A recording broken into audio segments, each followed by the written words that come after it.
شروع کرتا ہوں اللہ کے نام سے جو دلوں کے راز خوب جانتا ہے۔ ایک سچا واقعہ حضرت عمر رضی اللہ تعالیٰ عنہ کی عدالت کا قصہ۔ حضرت عمر رضی اللہ تعالیٰ عنہ اور ایک سچے قاتل کا۔ دو نوجوان حضرت عمر رضی اللہ تعالیٰ عنہ کی محفل میں داخل ہوتے ہیں۔ محفل میں بیٹھے ایک شخص کے سامنے جا کر کھڑے ہو جاتے ہیں اور اس کی طرف انگلی کر کے کہتے ہیں، یا عمر، یعنی اے امیر المومنین۔ یہ ہے وہ شخص۔ حضرت عمر رضی اللہ تعالیٰ عنہ سے پوچھتے ہیں، کیا کیا ہے اس شخص نے؟ یا امیر المومنین، اس نے ہمارے باپ کو قتل کیا ہے۔ عمر رضی اللہ تعالیٰ عنہ پوچھتے ہیں، کیا کہہ رہے ہو؟ اس نے تمہارے باپ کو قتل کیا ہے؟ عمر رضی اللہ عنہ نے اس شخص سے مخاطب ہو کر پوچھتے ہیں، کیا تو نے ان کے باپ کو قتل کیا ہے؟ وہ شخص کہتا ہے، ہاں امیر المومنین، مجھ سے قتل ہو گیا ہے ان کا باپ۔ حضرت عمر رضی اللہ تعالیٰ عنہ پوچھتے ہیں کہ کس طرح قتل ہوا؟ وہ شخص کہتا ہے، یا عمر، ان کا باپ اپنے اونٹ سمیت میرے کھیت میں داخل ہو گیا تھا۔ میں نے منع کیا تو باز نہیں آیا، تو میں نے ایک پتھر دے مارا جو سیدھا اس کے سر میں لگا اور وہ موقع پر ہی مر گیا۔ حضرت عمر رضی اللہ تعالیٰ عنہ کہتے ہیں، پھر تو آپ کو قصاص دینا پڑے گا، موت ہے اس کی سزا، نہ فیصلہ لکھنے کی ضرورت، اور فیصلہ بھی ایسا اٹل کہ جس پر کسی بحث اور مباحثے کی بھی گنجائش نہیں، اور نہ ہی اس شخص سے اس کے کنبے کے بارے میں کوئی سوال کیا گیا ہے، اور نہ ہی یہ پوچھا گیا ہے کہ تعلق کس قدر شریف خاندان سے ہے، اور نہ ہی یہ پوچھنے کی ضرورت محسوس کی گئی کہ تعلق کسی معزز قبیلے سے تو نہیں، معاشرے میں کیا رتبہ یا کیا مقام ہے اس شخص کا۔ ان سب باتوں سے بھلا حضرت عمر رضی اللہ تعالیٰ عنہ کو مطلب ہی کیا؟ کیونکہ یہ معاملہ تو اللہ کے دین کا ہے، تو حضرت عمر رضی اللہ تعالیٰ عنہ پر کوئی بھی کسی بھی طرح سے اثر انداز نہیں ہو سکتا، اور نہ ہی کوئی اللہ تعالیٰ کی شریعت کی تنفیذ کے معاملے پر حضرت عمر رضی اللہ تعالیٰ عنہ کو روک سکتا ہے، حتیٰ کہ سامنے حضرت عمر کا اپنا بیٹا ہی کیوں نہ قاتل کی حیثیت سے آ کھڑا ہو، قصاص تو اس سے بھی لیا جائے گا۔ وہ شخص کہتا ہے، اے امیر المومنین، اس کے نام پر جس کے حکم سے یہ زمین اور آسمان قائم کھڑے ہیں، مجھے صحرا میں واپس اپنی بیوی بچوں کے پاس جانے دیجیے، تاکہ میں ان کو بتا آؤں کہ جو میں نے قتل کیا تھا اس قتل کے بدلے میں قتل کر دیا جاؤں گا۔ ان کا اللہ اور میرے سوا کوئی بھی آسرا نہیں ہے، میں اس کے بعد یہاں آپ کے پاس واپس آ جاؤں گا۔ حضرت عمر رضی اللہ تعالیٰ عنہ کہتے ہیں، کوئی ہے جو تیری ضمانت دے گا کہ تو صحرا میں جا کر واپس بھی آئے گا یا نہیں؟ مجمع پر ایک خاموشی چھا جاتی ہے، کوئی بھی ایسا تو نہیں ہے جو اس کا نام تک بھی جانتا ہو۔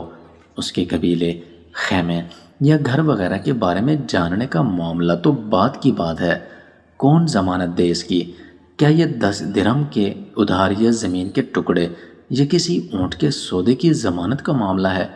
ادھر تو ایک گردن کی ضمانت دینے کی بات ہے جسے تلوار سے اڑا دیا جانا ہے، اور کوئی بھی تو ایسا نہیں ہے جو اللہ تبارک و تعالیٰ کی شریعت کی تنفیذ کے معاملے پر حضرت عمر رضی اللہ تعالیٰ عنہ سے اعتراض کرے یا پھر اس شخص کی سفارش کے لیے کھڑا ہو جائے، اور کوئی بھی ہو ہی نہیں سکتا جو سفارشی بننے کی سوچ سکے۔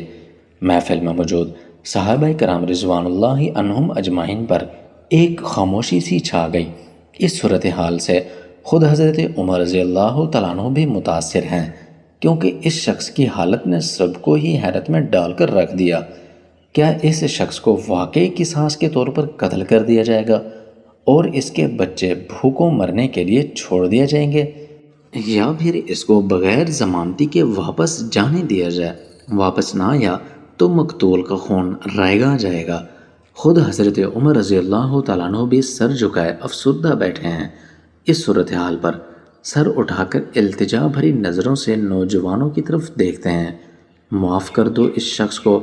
نوجوان اپنا آخری فیصلہ بغیر کسی جھجک کے سنا دیتے ہیں، نہیں امیر المومنین، جو ہمارے باپ کو قتل کرے ہم اس کو کیسے چھوڑ دیں؟ یہ تو بالکل ہی نہیں ہو سکتا۔ حضرت عمر رضی اللہ تعالیٰ عنہ نے ایک بار پھر مجمع کی طرف دیکھ کر بلند آواز سے پوچھتے ہیں، اے لوگو، ہے کوئی تم میں سے جو اس شخص کی ضمانت دے؟ حضرت ابو ذر غفاری رضی اللہ تعالیٰ عنہ اپنے زہد اور صدق سے بھرپور بڑھاپے کے ساتھ کھڑے ہو کر کہتے ہیں کہ اے امیر المومنین، میں ضمانت دیتا ہوں اس شخص کی۔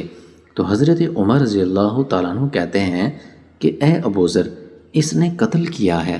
حضرت ابو ذر غفاری رضی اللہ تعالیٰ عنہ اپنا اٹل فیصلہ سناتے ہیں، چاہے قتل ہی کیوں نہ کیا ہو۔ اے حضرت عمر رضی اللہ تعالیٰ عنہ جانتے ہو اسے؟ ابو ذر رضی اللہ تعالیٰ عنہ نہیں جانتا۔ حضرت عمر رضی اللہ تعالیٰ عنہ تو پھر کس طرح ضمانت دے رہے ہو؟ حضرت ابو ذر رضی اللہ تعالیٰ عنہ، میں نے اس کے چہرے پر مومنوں کی صفات دیکھی ہیں اور مجھے ایسا لگتا ہے یہ جھوٹ نہیں بول رہا، انشاءاللہ یہ واپس لوٹ کر ضرور آئے گا۔ حضرت عمر رضی اللہ تعالیٰ عنہ حضرت ابو ذر غفاری رضی اللہ تعالیٰ عنہ، دیکھ لو اگر یہ 3 دن میں لوٹ کر نہ آیا تو مجھے تیری جدائی کا صدمہ دیکھنا پڑے گا۔ حضرت ابو ذر رضی اللہ تعالیٰ عنہ اپنے فیصلے پر ڈٹے ہوئے جواب دیتے ہیں، اے امیر المومنین، پھر اللہ مالک ہے۔ حضرت عمر رضی اللہ تعالیٰ عنہ سے 3 دن کی مہلت پا کر وہ شخص رخصت ہو جاتا ہے کچھ ضروری تیاریوں کے لیے، بیوی بچوں کو الوداع کہنے، اپنے بعد ان کے لیے کوئی راہ دیکھنے، اور پھر اس کے بعد قصاص کی ادائیگی کے لیے قتل کیے جانے کی غرض سے لوٹ کر واپس آنے کے لیے۔ اور پھر 3 راتوں کے بعد حضرت عمر رضی اللہ تعالیٰ عنہ بھلا کیسے اس امر کو بھلا پاتے؟ انہوں نے تو ایک ایک لمحہ گن کر کاٹا تھا۔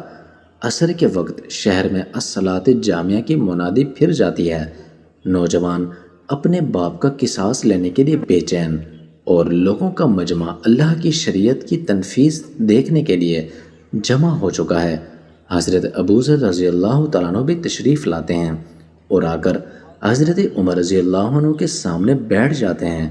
حضرت عمر رضی اللہ تعالیٰ عنہ سوال کرتے ہیں، کدھر ہے وہ آدمی؟ حضرت ابو ذر رضی اللہ تعالیٰ عنہ مختصر جواب دیتے ہیں، مجھے کوئی پتہ نہیں ہے یا امیر المومنین۔ حضرت ابو ذر غفاری رضی اللہ تعالیٰ عنہ آسمان کی طرف دیکھتے ہیں، جدھر سورج ڈوبنے کی جلدی میں معمول سے زیادہ تیزی کے ساتھ جاتا دکھائی دے رہا ہے۔ محفل میں ہو کا عالم ہے، اللہ کے سوا کوئی نہیں جانتا کہ آج کیا ہونے جا رہا ہے۔ یہ سچ ہے کہ حضرت ابو ذر غفاری رضی اللہ تعالیٰ عنہ حضرت عمر رضی اللہ عنہ کے دل میں بستے ہیں۔ حضرت عمر رضی اللہ عنہ نے ان کے جسم کا ٹکڑا مانگے تو حضرت عمر رضی اللہ عنہ دیر نہ کریں، کاٹ کر ابو ذر غفاری رضی اللہ عنہ کے حوالے کر دیں۔ لیکن ادھر معاملہ شریعت کا ہے، اللہ تعالیٰ کے احکامات کی بجا آوری کا ہے۔ کوئی بھی کسی قسم کا کھیل تماشا نہیں ہونے جا رہا، اور نہ ہی کسی حیثیت یا صلاحیت کی پیمائش ہو رہی ہے، حالات اور واقعات کے مطابق نہیں، اور نہ ہی زمان اور مکان کو بیچ میں لایا جانا ہے۔ اگر قاتل نہیں آتا تو ضامن کی گردن جاتی نظر آ رہی ہے۔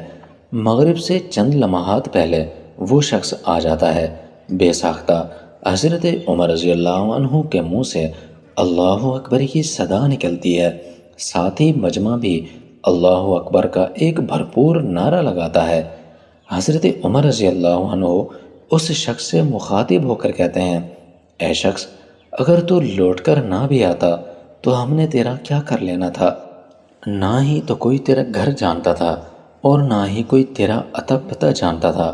وہ بولا، اے امیر المومنین، اللہ کی قسم، بات آپ کی نہیں ہے، بات تو اس ذات کی ہے جو سب ظاہر اور پوشیدہ کے بارے میں بالکل اچھی طرح جانتا ہے۔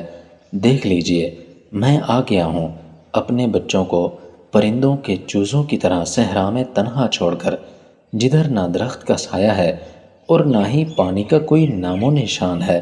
میں قتل کر دیے جانے کے لیے حاضر ہوں۔ مجھے بس یہ ڈر تھا کہ کہیں کوئی یہ نہ کہہ دے کہ اب لوگوں میں سے وعدے کا ایفا ہی اٹھ گیا ہے۔ حضرت عمر رضی اللہ تعالیٰ عنہ نے حضرت ابو ذر غفاری رضی اللہ عنہ کی طرف رخ کر کے پوچھا، اے ابو ذر رضی اللہ عنہ، تو نے کس بنا پر اس شخص کی ضمانت دے دی تھی؟ حضرت ابو ذر غفاری رضی اللہ تعالیٰ عنہ نے کہا، اے امیر المومنین رضی اللہ تعالیٰ عنہ، مجھے اس بات کا بالکل بھی ڈر تھا کہ کہیں یہ نہ کہہ دے کہ اب لوگوں سے خیر ہی اٹھا لی گئی ہے۔ حضرت سیدنا عمر رضی اللہ تعالیٰ عنہ نے ایک لمحے کے لیے توقف کیا، یعنی ٹھہر گئے، اور پھر ان دونوں نوجوانوں سے پوچھا کہ کیا کہتے ہو اب؟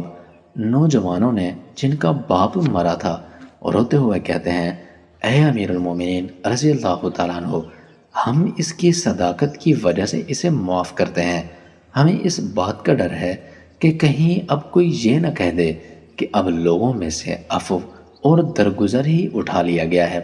حضرت عمر رضی اللہ عنہ اللہ اکبر پکار اٹھے اور آنسو ان کی داڑھی کو تر کرتے ہوئے نیچے گرتے جانے لگے۔ فرمایا، اے نوجوانوں، تمہاری اس عفو اور درگزر پر اللہ تبارک و تعالی تمہیں بہترین جزائے خیر دے، اور اے ابو ذر رضی اللہ تعالیٰ عنہ، اللہ تجھے اس شخص کی مصیبت میں مدد پر بہت ہی زیادہ جزائے خیر دے، اور اے وہ شخص جن کا باپ فوت ہوا، اللہ تبارک و تعالیٰ تجھے اس وفا، عہد اور صداقت پر بہت ہی زیادہ جزائے خیر دے، اور اے امیر المومنین، اللہ تبارک و تعالیٰ تجھے تیرے عدل اور رحم دلی پر جزائے خیر عطا فرمائے، آمین بجاہ النبی الامین۔